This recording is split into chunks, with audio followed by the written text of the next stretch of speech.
Welcome, fans, to another live edition of the Cheap Heat Productions Pro Wrestling Podcast. My name is Jack Kilby, Executive Vice President of Great North Wrestling, and we have a return guest tonight, a man who I'm having the pleasure of having the first interview with, but a man who had a really significant run during what I regard as the greatest period of professional wrestling in the United States.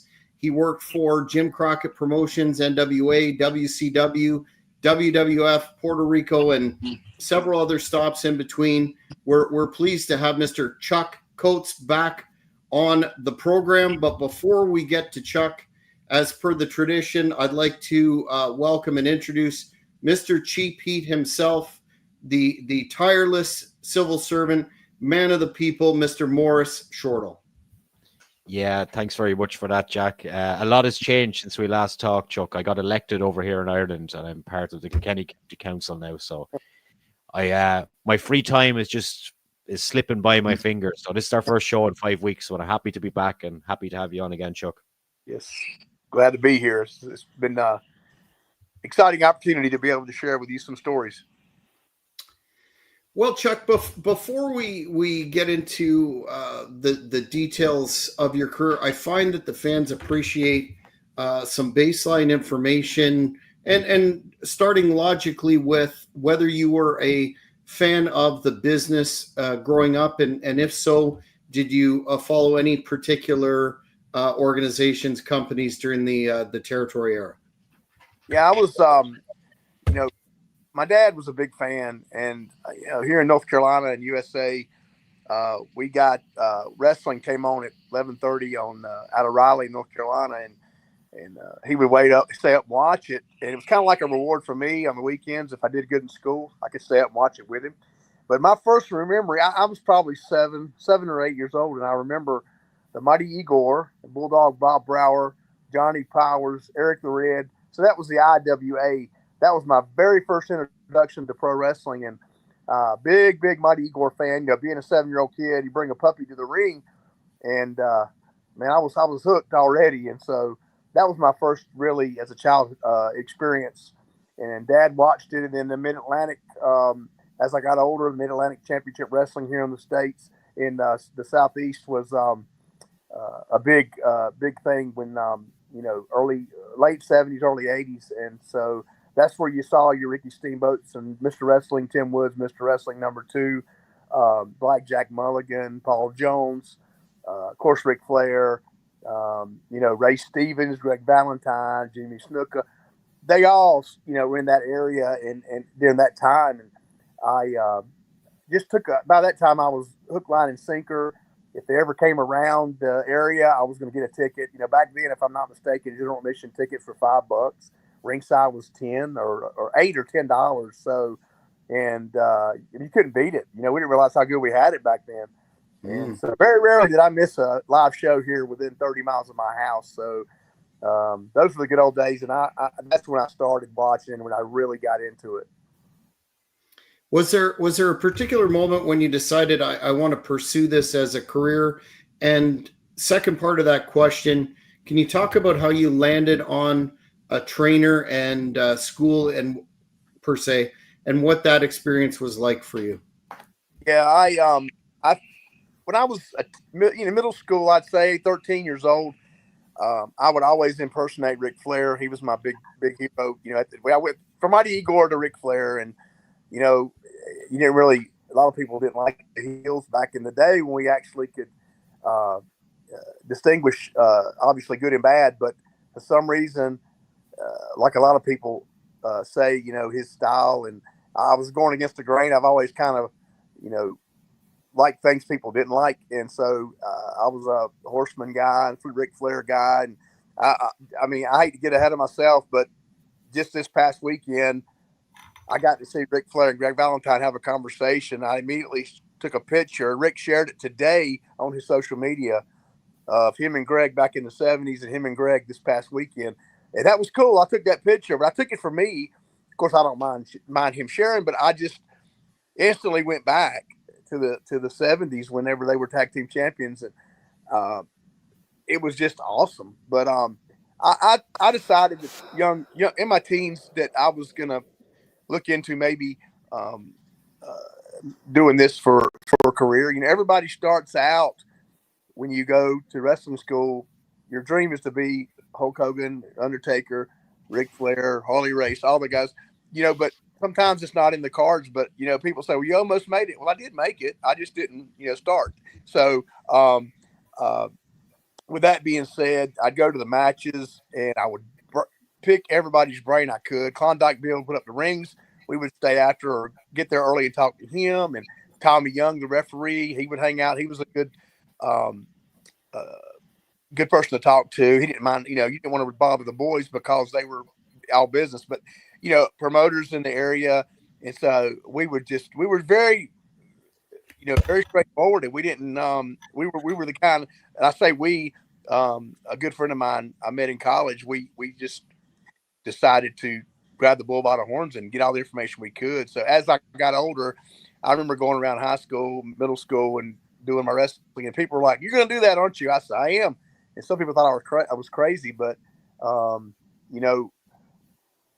it just was something in my blood. I mean, everybody has a dream. Some kids want to play basketball or be astronauts, doctors, firemen. So many dreams. I wanted to be a pro wrestler, and the older I got, the more real it came to me because I was able to join a wrestling school and be professionally trained. And man, it was ready. I was ready to go at 19 years old. So, what a memory that was.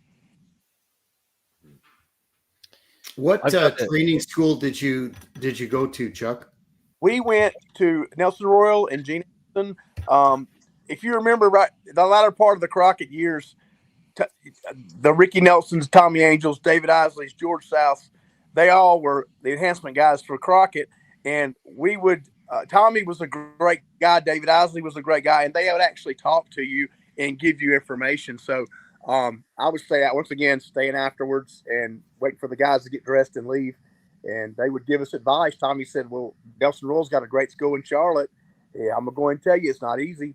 And so we, took all the advice we could and drove down there. Once again, I say we because my best friend, Mike Howell, he ended up getting a contract later on.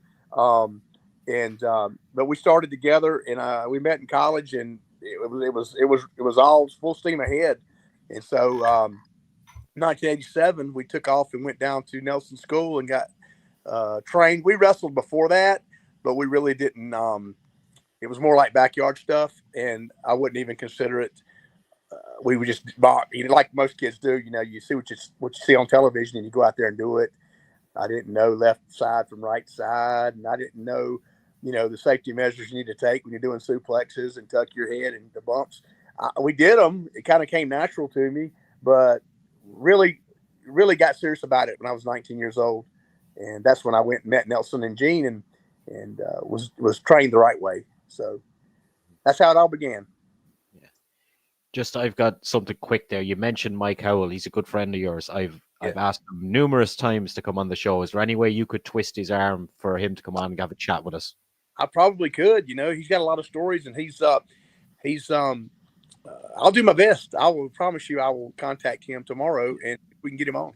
Yeah, we'll get back to that at another point. I just want to talk now without getting into politics, but obviously with everything that's went on in America the last few weeks, when you had stuff like The Undertaker and Kane endorsing Trump, and then you had Batista, the Biden with his association with Biden and everything, it's like it brings it back. Like, wrestling is still a massive, massive thing, isn't it, over there? And did that kind of thing divide people within the wrestling business? I know you hang around with a few guys, or did it kind of make it easier for them to talk about politics? Just trying to understand it from a small country like Ireland, to see two guys that are trying to take the American president job. Obviously, Kamala, not a guy, but you know what I mean? Yeah. How big it is, like, wrestling, and like just the whole, it's just madness from over here looking at wrestlers being endorsed by presidents and stuff like that. Yeah. What's all that like? Well, a lot of times it's surprising because somebody like Undertaker, Kane, somebody like Hulk Hogan recently, usually you keep let's face it. At the end of the day, it's all about money. Whenever it comes to the wrestlers, and if you offend one of the other sides, you might cost yourself some cash. I mean, because people will turn you off in a heartbeat over here over a politician.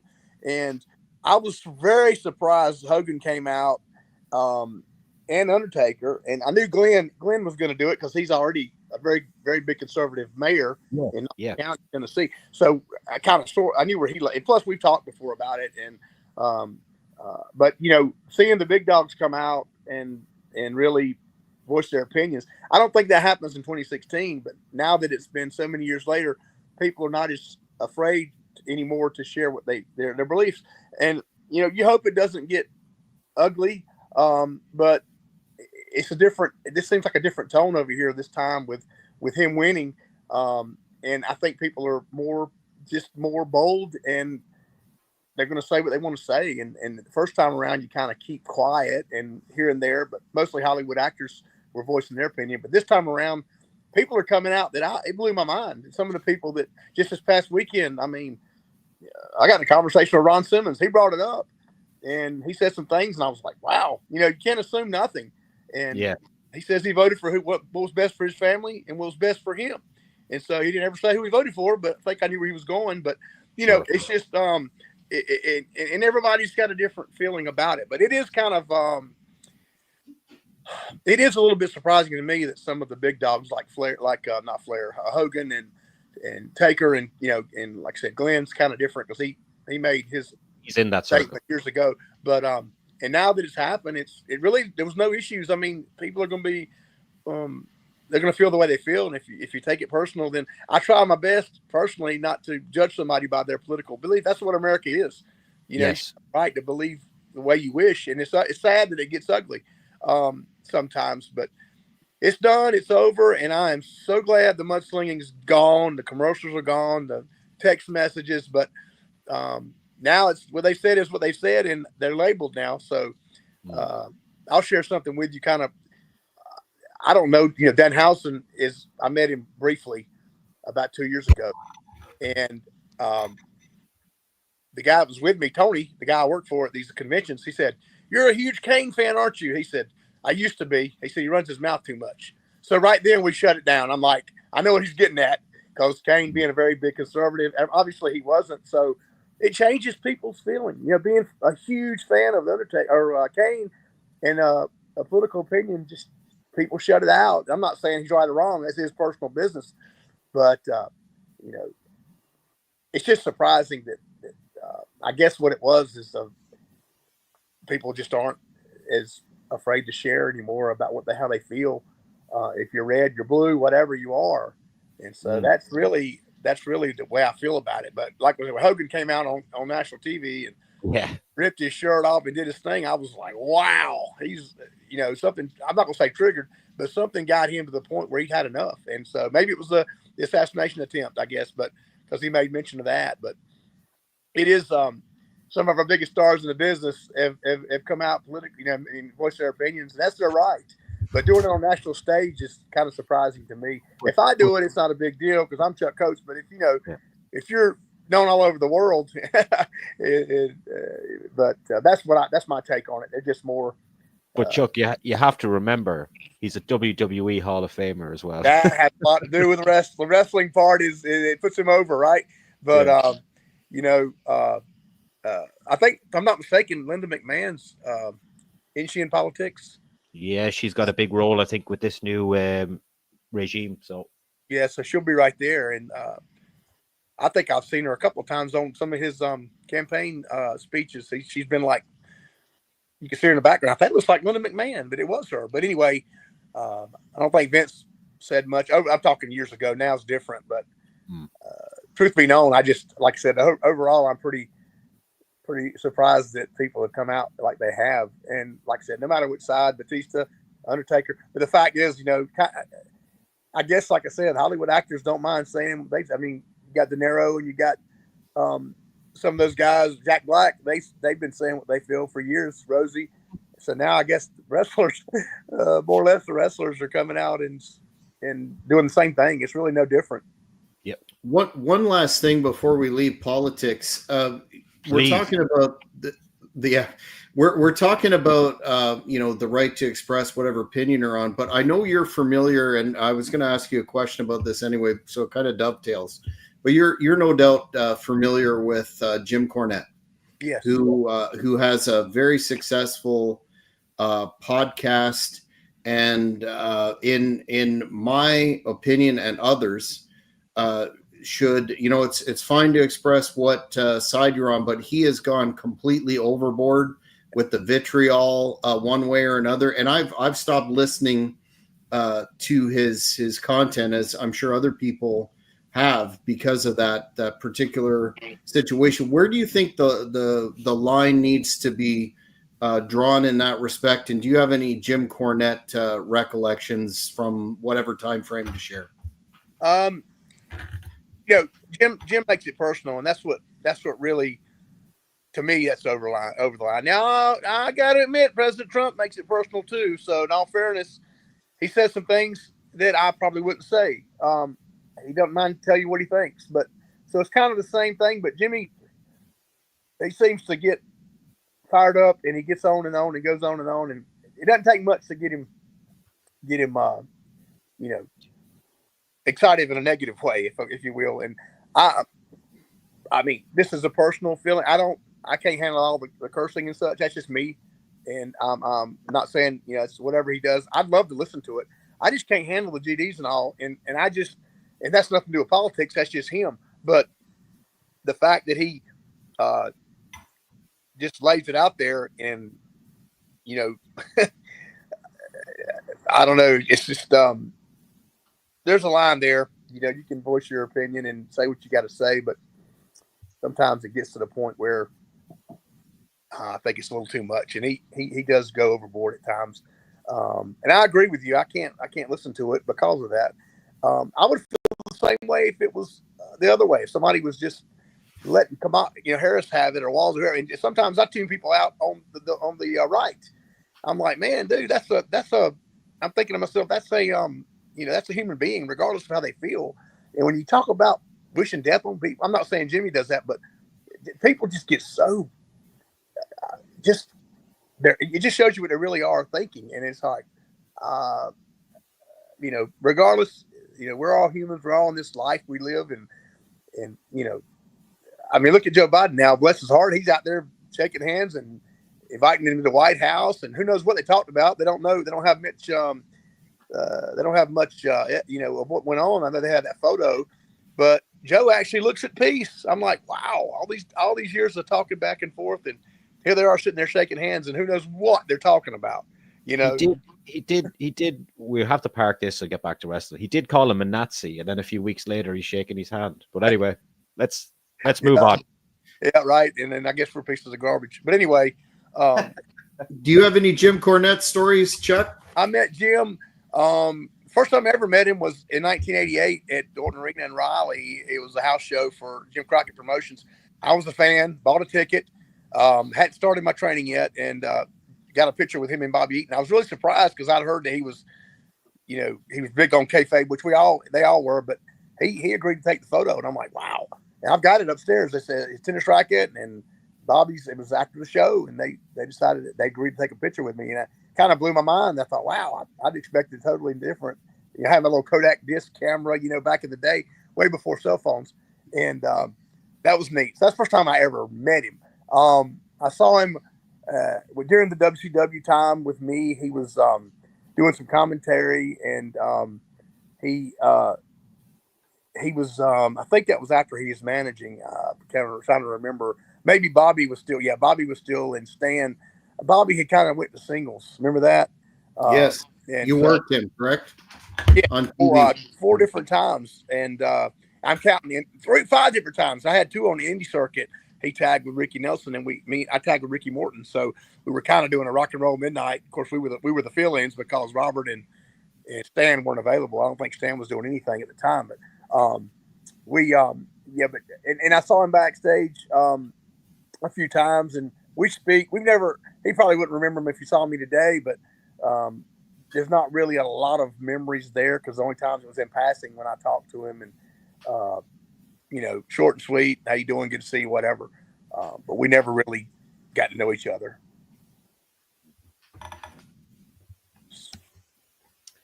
We didn't talk so much about this last time, but the reason why you left in 2002, like I seen some news articles that were across the webpage that you had some health issues. Did that ultimately make you decide to step away from the business, or if you want to talk about that, if you want? Sure. I stepped away for good in 2006. I did. Up until then, I was doing independence. Remember when the NWA Jim Crockett sold to TBS Turner, and the NWA kind of deflated, but we're still still the NWA, and they still had territories. It just we didn't get the TV exposure. Well, Turner took off with WCW, and we were still working for NWA out of Charlotte, and I was doing that, and I was doing a character called Mad Max that Bobby Fulton gave me that. The paint, the Sting look with the Raven type dress, and Bobby Fulton from the Fantastics. I was working for him regularly. He was running Big Time Wrestling, and he came up to me. I was his Russian assassin back right off of the Jim Crockett days with Jack Victory and Angel of Death. They ran with it when it was over with. I did a great Russian, and so the Nikita Koloff and everything, the voice, and Bobby says I gotta have you as my Russian. So I did that. But one day he come to me and said, I want to try this with you. And it was the character Mad Max. And the paint was over because Sting was hot.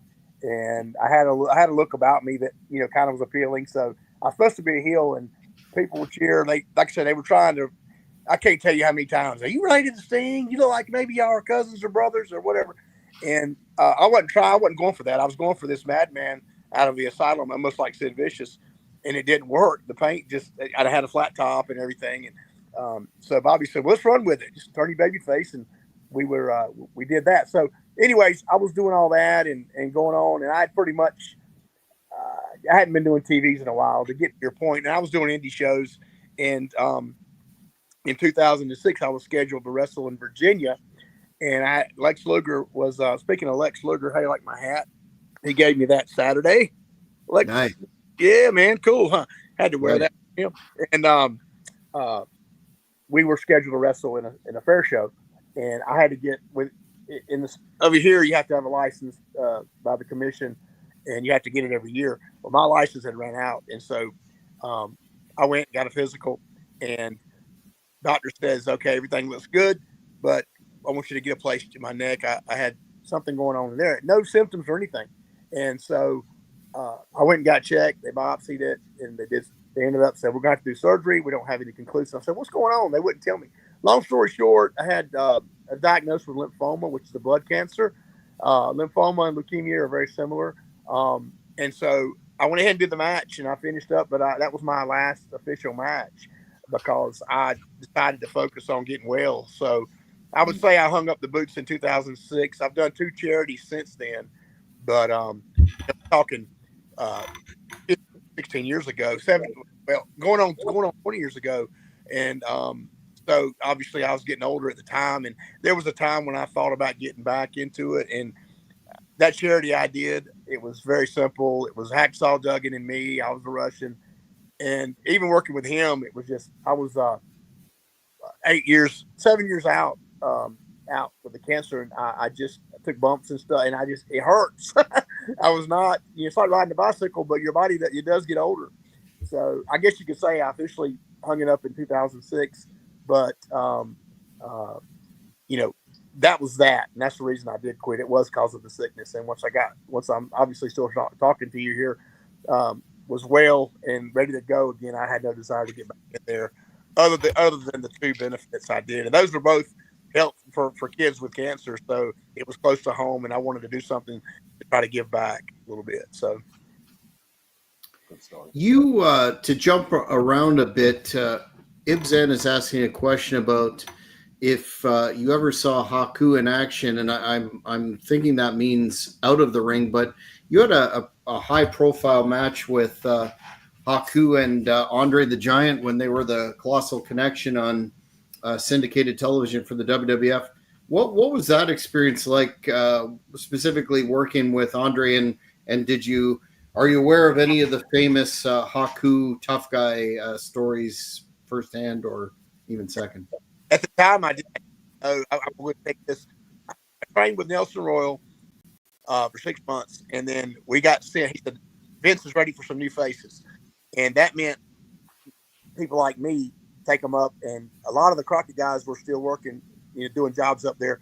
So there was 13 or 14 of us, and Gene Ligon was our correspondent. He's the one that Nelson's right hand man, and we went up there, and I had no idea. I was 22 years old, and I just go up there and find out what was going on. And the second night we did 2 tapings a week, Monday, Tuesday.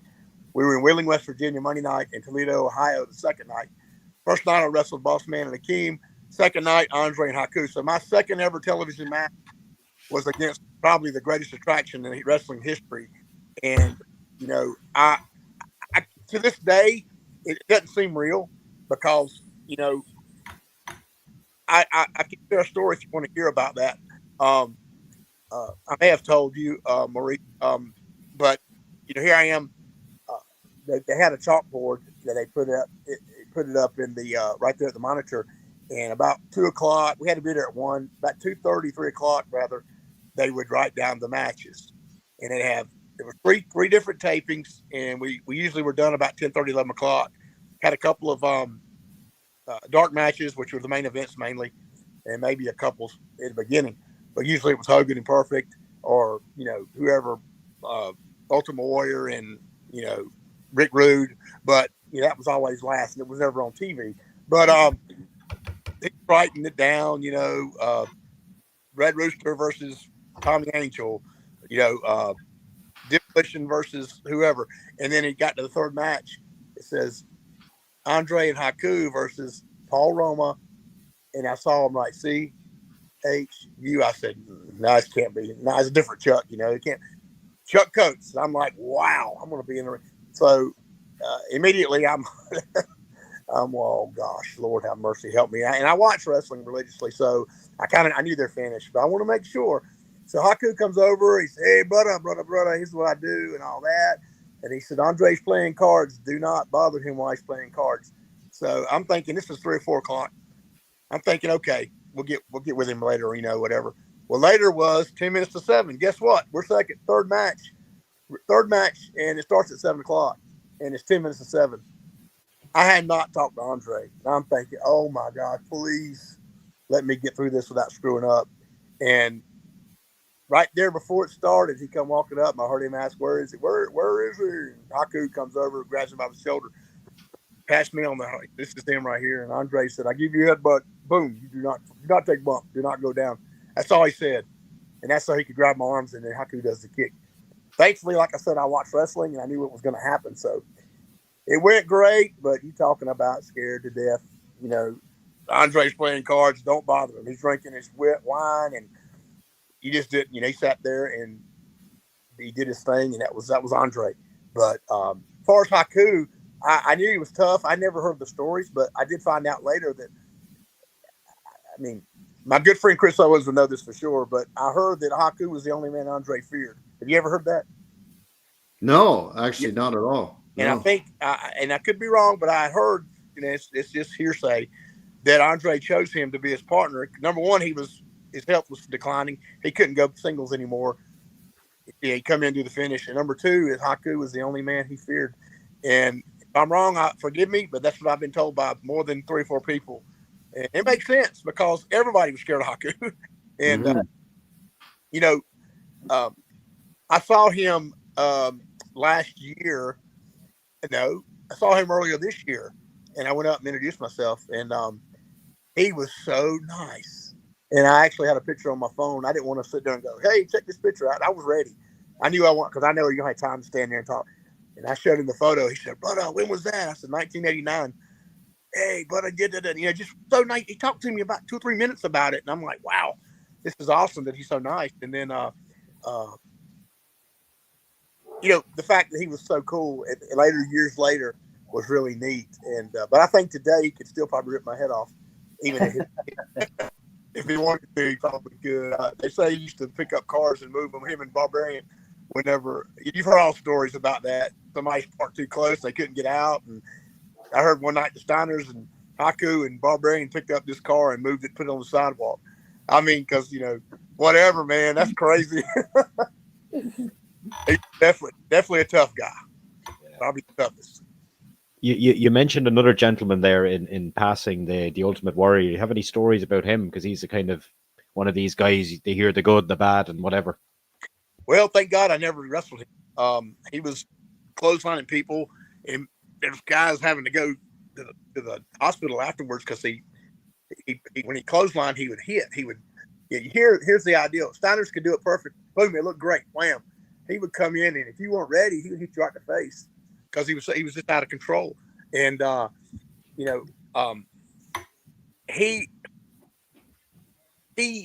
never really crossed paths. I can't really comment on him. I just know that he was very much to himself, but he wasn't one of those guys you see back there just hanging out talking. You never really saw him much when I was there. This was 89, 90. During that time, he was, and I think I can remember this. There was the arena. There was always like a banquet room area where you pull in vehicles and all. They had vehicles where Hogan had his own RV. Vince had an RV.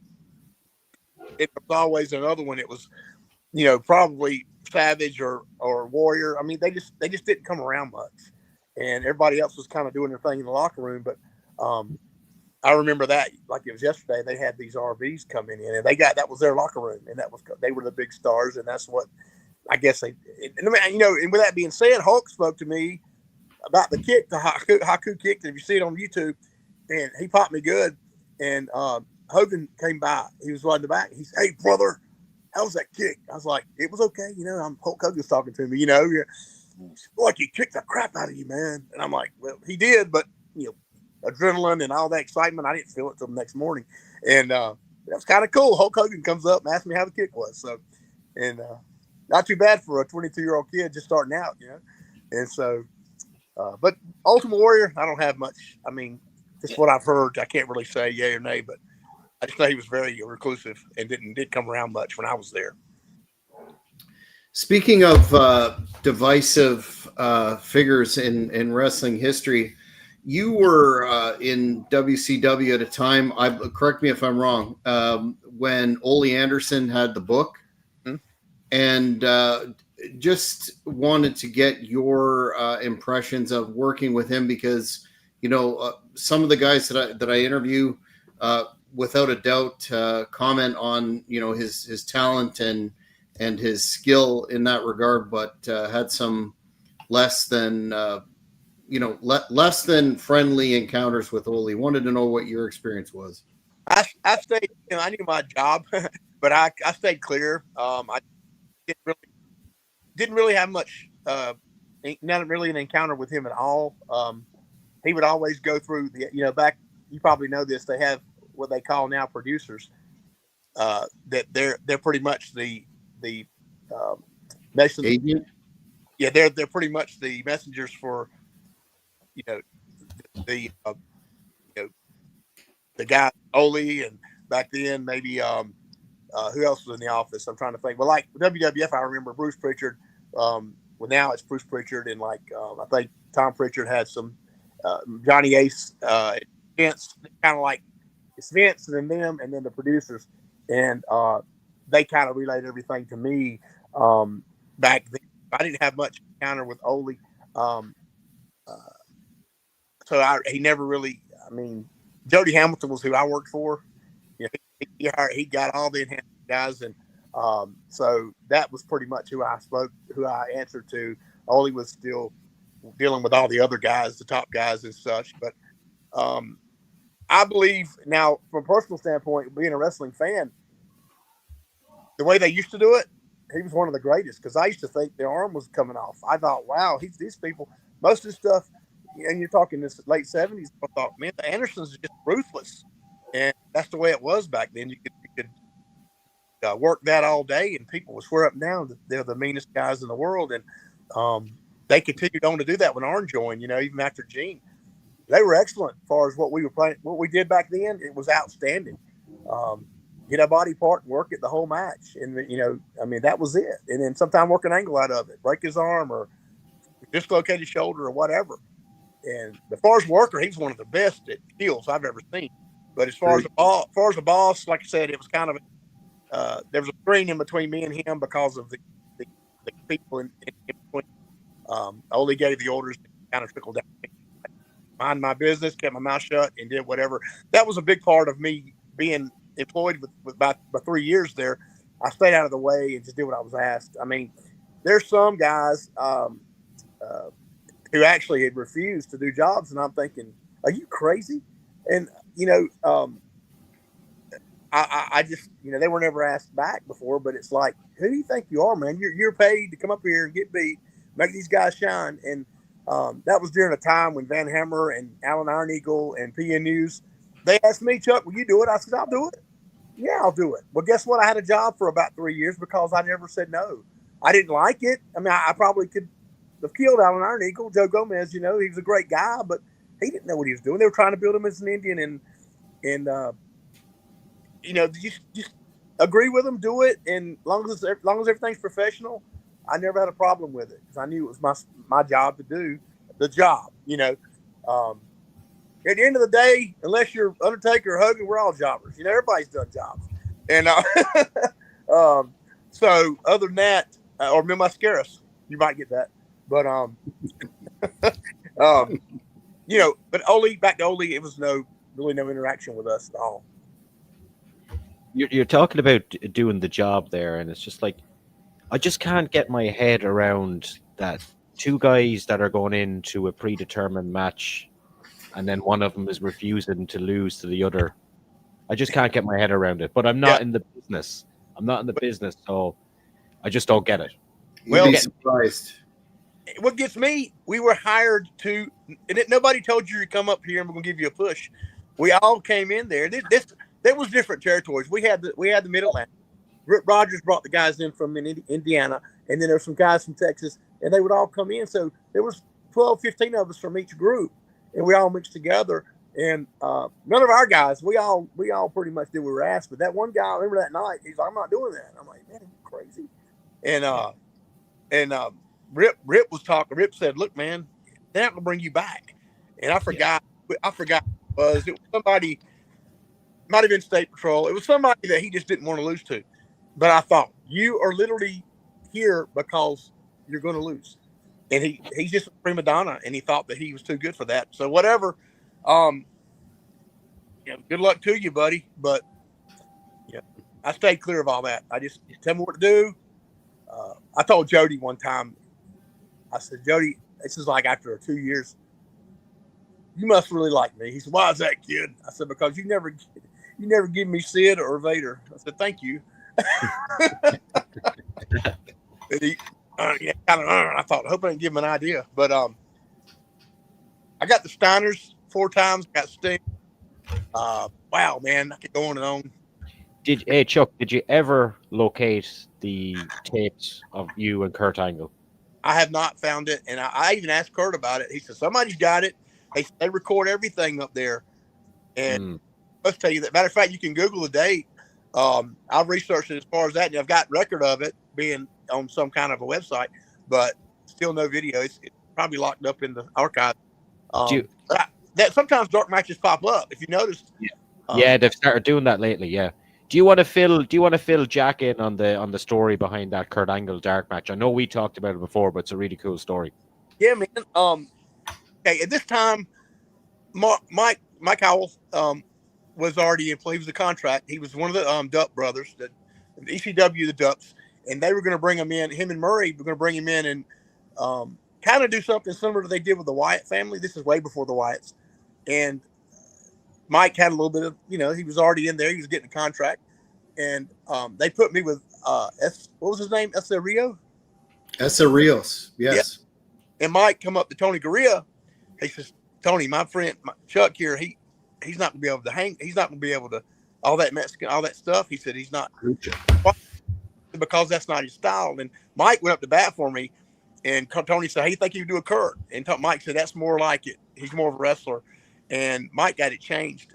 And I was thinking, thank you. That's back when Lita was with him, and he got it changed, and they put a smaller guy with the Rios, and but when he got it changed, this is in Fayetteville, North Carolina, and it was probably 80, 89. I can't remember exactly the month, but so I had Kurt Angle. He's just riding off of his Olympics and all that stuff, and they're trying to build him to see what he's got, and if he can transfer what he knows, his wrestling knowledge, into what we do, and be able to work, and then his mic skills and all that. So they brought him out and got in the ring, and they told us before we got 7 minutes. He said, and do the angle slam, the angle slam was the finish. And like I said, Kurt was brand new and he was still learning, but I knew within 10 seconds I was in there with a Olympic gold medalist, because he didn't even call it. We tied up, and he shot on me and did a fireman's carry, and I was thinking to myself, oh boy, this is going to be a long match. But then we were going to start out working with the arm. I remember this. He ended up with the arm, and he worked it, and next thing you know, I cut him off. He'd get back on me. Just your normal dark match, and trying to see what kind of reaction you get, and it was going well. Man, I felt like we'd been in there for 20 minutes, and Kurt looks at Nick. I can't remember the referee. Might have been Hebner. And it says, that's been about 7 minutes. He said, I have got no cue yet. No cue. And we were both thinking, so he said, well, get some heat. He shot me in the corner, and he come charging, and I kicked him in the face, whatever, and I slammed, whatever. That's why I want to get it, because I can't remember what all I did, but I got some heat, and okay, it's time. We went home, and great finish. Everything went great. And got back, and Kurt and Jim Ross, of all people, Jim Ross says, you guys handled that well. Good job. And Kurt's like, how long did we go? He said, you went 12 minutes.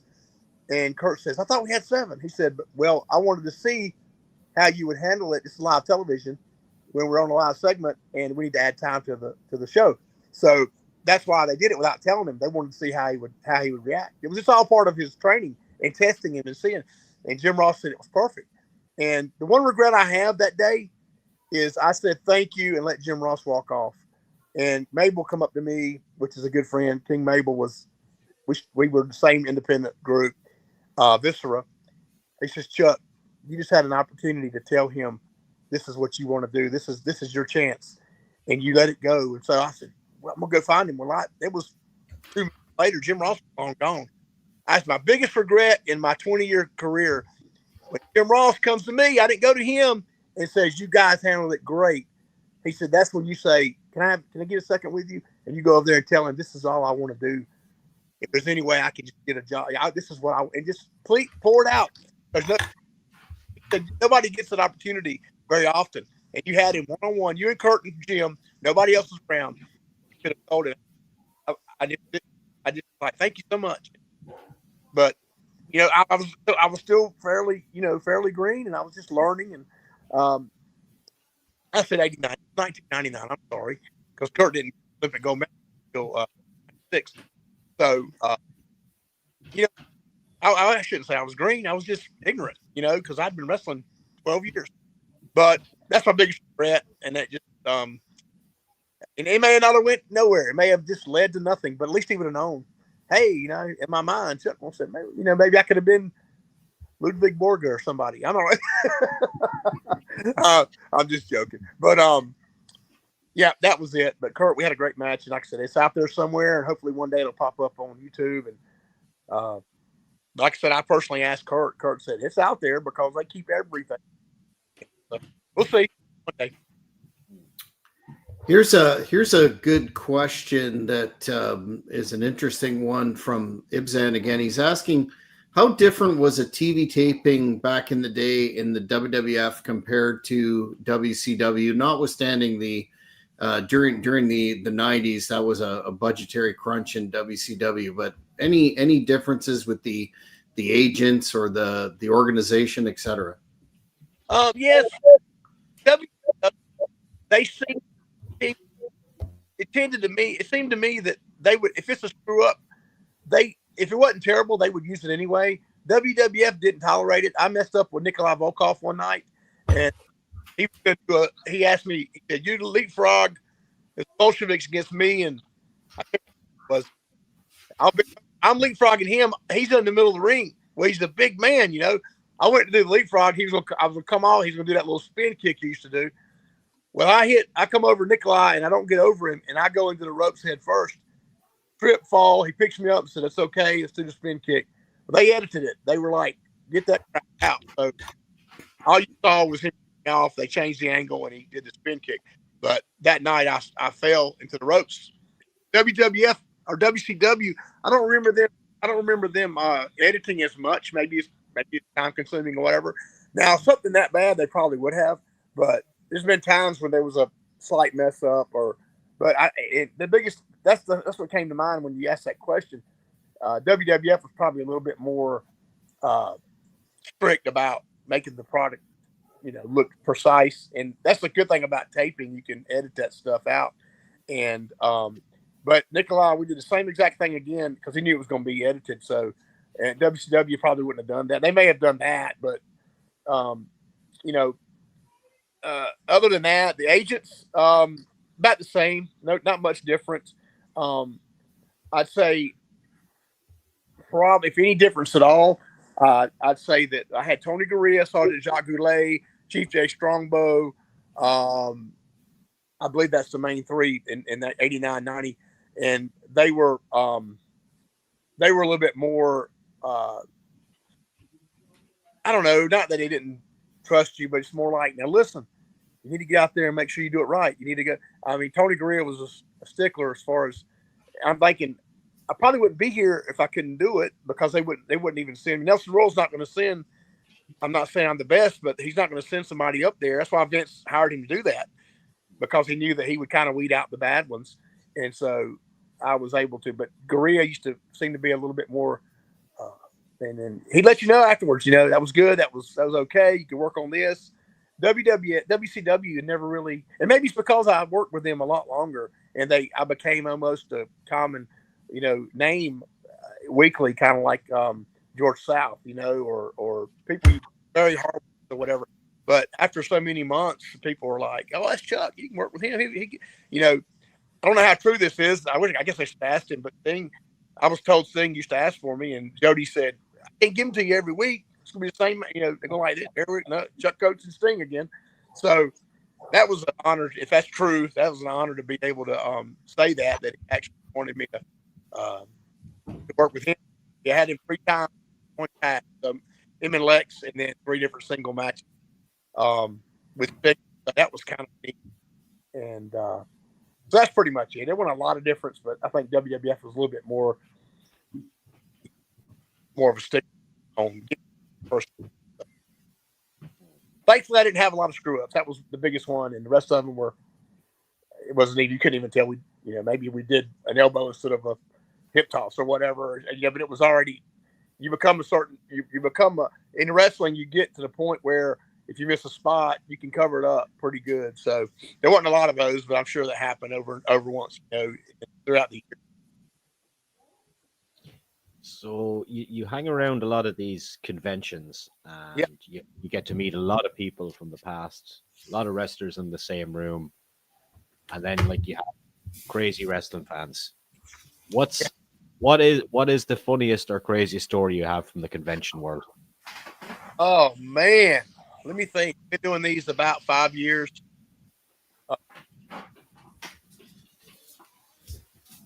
The guys that come up in the what's the word? Is it cosplay? Cosplay, yeah. Those guys are great because they'll come up and actually do a little skit. They do skits in front of the rest of the stuff. Of course, when they that's great.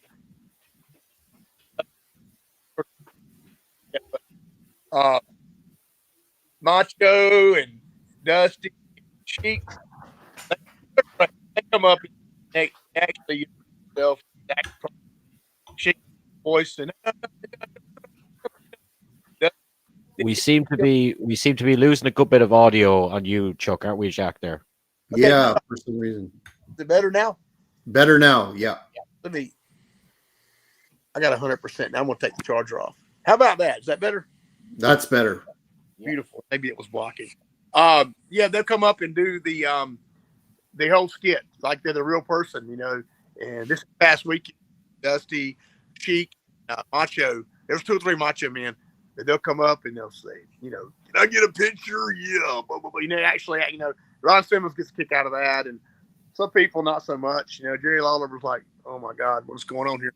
And those are fun. And the other one that sticks out, the giant, huge robot, the guys that are like 8, 12, 14 foot tall. And I don't know what they do, but they come up in those outfits, and it's crazy because it looks like some of them are so good. It looks like a real character out of a movie. I mean, it's like, wow, man. One of the coolest things was 95% of the time the rest are wanting. And, We've lost you again. oh no. How about now? Yeah, we're good again. That's good. Man, I don't know what's going on. Anyway, 95% of the time the wrestlers are wanting to meet the actors. And I had Bret Hart last year in Raleigh. Actually, it was last year. And Richard Dreyfuss wanted to meet Bret Hart. That was cool.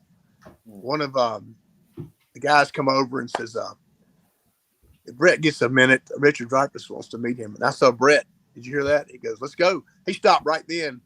He had like 20 people waiting. And he's like, I'll be right back. We took off over there. And so that was neat. And Bret walks up. He goes, hey, Bret Hart, big fan. And I thought that was so cool. Then he was a star. He was the Jaws and everything.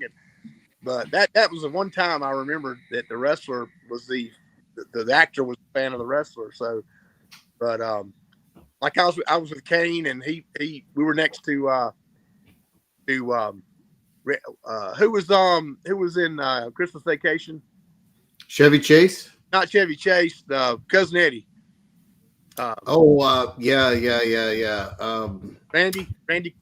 Yeah, Randy Quaid. Randy Quaid, and he didn't know Kane, but Kane knew him, and so then Kane found out he was a big conservative. So I thought I was going to say, Kane, we got to get back to our table. We got like 25 people, but they got talking about politics. I'm thinking, Lord have mercy. And so that was something else, but you know, that was neat. And other than that, you got people bring gifts. I mean, and very rarely do the wrestlers take them. And I try to, if we're going to see them again, I may take them for them. If they're flying, they won't take it. And but there's sometimes where it's something they, you know, I mean, I've seen all kinds of stuff. People are very passionate about meeting these. That's their hero, and they'll make them tumblers. They make them. The girls they draw pictures for them. Somebody brought Kurt Angle half a gallon of milk. I guess they thought he was going to drink it. He said he signed the carton and gave it back to him. So that was kind of cool. But he wanted Kurt to have it. I think he thought he was going to actually chug it right then. But other than that, you know, there's not been really any anything really crazy, I guess, since I've been doing it. I can remember. Yes. Well, shout out to Mike Ramondi, who we've interviewed on this program. He's the Dusty cosplayer, great guy and very passionate about what he does. I wanted to ask you though, a match that is on YouTube of yours where you worked on WCW television, El Gigante, George Gonzalez, Giant Gonzalez. How the heck did you get a match out of him? That must have been daunting for a guy who was fairly new in the business. Cuban Assassin was his interpreter. He spoke no English. And I told him every time he'd do the claw, I mean, it was, what was it? 30 seconds, maybe a minute.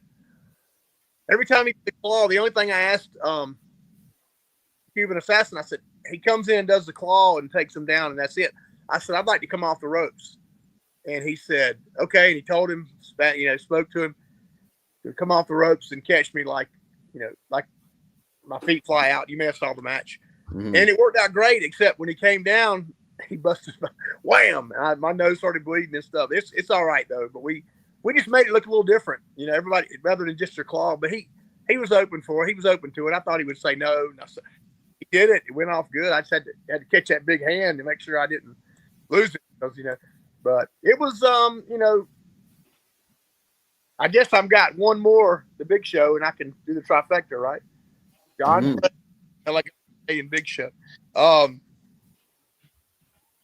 guess you got the one now that's I can't think of his name. The guy from Nigeria. He's like 7. But Amos, isn't his name? Amos. Yeah. Steve Kern found him in a restaurant. He told me.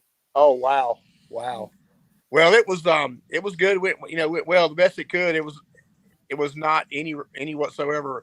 It was basically a squash match, and there was no, catch can. Yeah, I just kind of fell into it. I was there, and they put me with him, and like I said, it was over before I even realized I was in the ring. Wanted to, and you've been very generous with your time. We've pretty much burned through the hour, but I wanted to ask you a question regarding the business moving away from enhancement talents and kind of changing the entire TV model where we don't do those enhancement matches anymore. Do you think that's a good thing or a bad thing for the business? And what about recognition for yourself, some of the people that you've talked about, the Barry Horowitz, Tommy Angel, George South, Reno Riggins, the list goes on and on. All the guys that we remember that really made a strong contribution to the product back in the day in the Hall of Fame. I've said this for the past few years. I don't think that WWE, and I may be being biased, but I don't think they would go wrong by doing that. I think people have a respect I mean, I've had more. I joined the WCW group 2 weeks ago, and I've had more people pouring out I've had nobody be rude, and I mean, yeah, call me a jobber. I don't care. I mean, I like saying enhancement talent, but hey, it is what it is. We are who we are. But overall, it's been a pouring out. I've got people sending me cards. Card number 3 in the WCW is me and Sting, and I've got a card I've got to send back to a fella that wants it, and autograph pictures, and I just give them to them. I don't want to make any money. I just appreciate they recognize it and appreciate me. But I do think they should probably go that route, and maybe I really think it'd be a hit, and because like you said, and even the stars will tell you, it started back with the job matches made them who they are, and back then it was a different. Today, I don't think it would work unless you had James Ellsworth that started out, but I mean, unless it's a special gimmick type thing. But as far as people, they already get. Our job was to build them up so people would spend money to go watch them live. TV, like an advertisement. Nowadays, they get everything on TV. So really the pay-per-views are like the ultimate matches. The TV sets up the angles. But we have what I did has no purpose anymore. And I don't think it would people would pay attention to it because it's different. And plus the toothpaste is out of the tube and nobody knows it'll work. And they halfway believed it when I was there, and somewhat, at the time in the 70s when I started, everybody pretty much, it was like heartbroken when they found out Nikita wasn't Russian, and but nowadays it wouldn't work. You can't market it because they already get everything.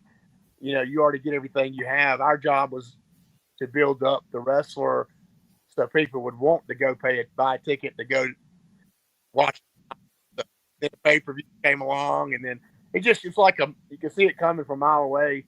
And so, but I do believe, I agree, in the history of wrestling, we should have a part, and they had some kind of I'm not saying me personally, but people that really were good and never got that break.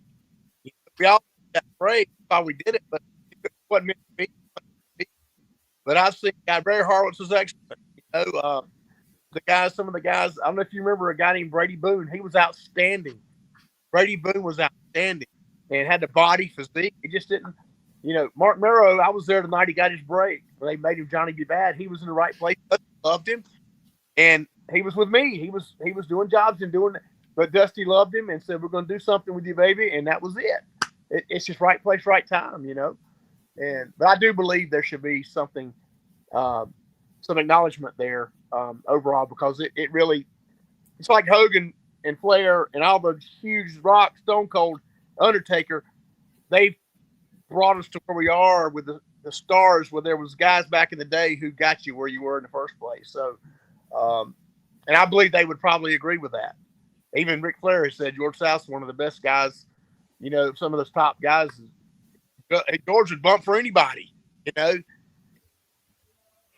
But that would be neat to have a little something, you know, set aside to maybe acknowledge the guys that did that. But we'll see. Maybe it'll come. Maybe I'll get an action figure after all. Who knows?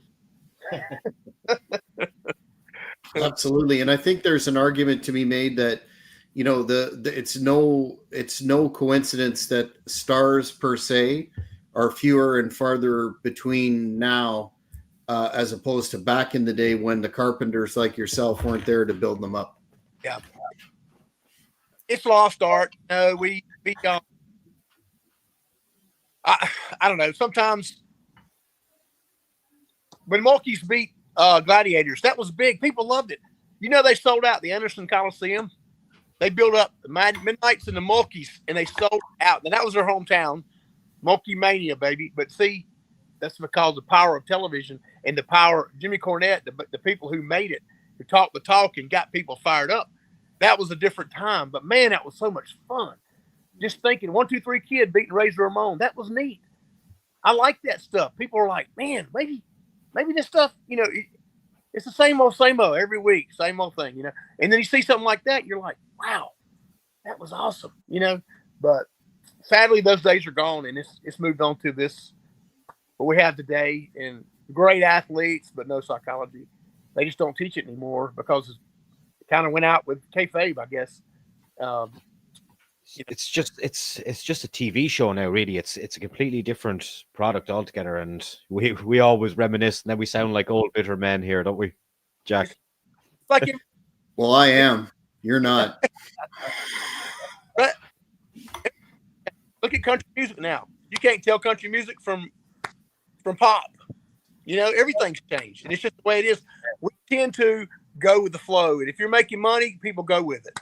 Yeah, I see, like, because country music's obviously huge in the States, and now I see, Beyonce is a country singer, or everyone's a country singer now, and I'm like, what the fuck is going on over there? Point made, exactly. If they can make money doing it, people will cross the lines. That's why nobody retires anymore. Kiss says they're retired, they'll be back. Too much money, man. Mike Tyson tomorrow night? Tomorrow night, brother. I mean, you know, if they're going to pay me, I don't know how much he's making, but doggone right, I'll go out there and take a power bomb in a heartbeat. Well, Chuck, we're Jack, do you think Mike Tyson might have to do a job tomorrow night? I hope it's not a work. I really hope it's not. Oh, me too. I'm thinking maybe they're going to over because Tyson's has been not disrespectful, but he's already been there, done that. And if they're going to run an angle off of this for a rematch, he'll definitely lose. Watch out for the I'm not sure where it is on the match card, but one of our greatest athletes in this small country, Katie Taylor, 3-time world champion. She's having I think she's having her last fight tomorrow. As far as Okay. I know, that's her last bow out. So I'll tell you, I know we got to go, but tough gun from Ireland was Fit Finlay. What a stud. I wouldn't want to fight him for nothing. I never wrestled him, but I met him, and I'm like, that's a man right there. Just by his handshake alone, you know. Yeah, the I love to fight thing was a shoot, right?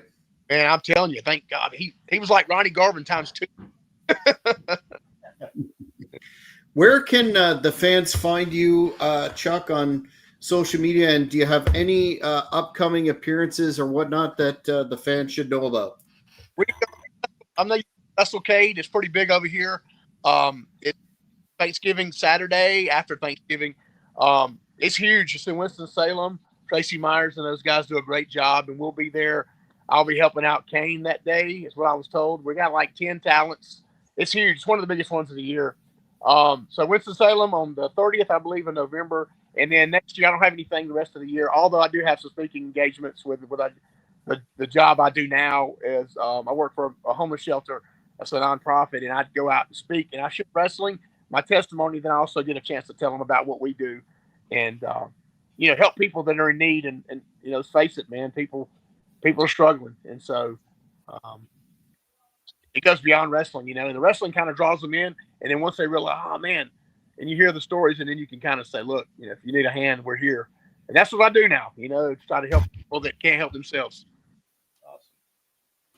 That's awesome. Well, Chuck, I want to thank you for your time tonight. Always entertaining stuff, and wish you well at that big WrestleCade and beyond. Thank you, and let's do it again sometime. I talk all day about wrestling. Absolutely.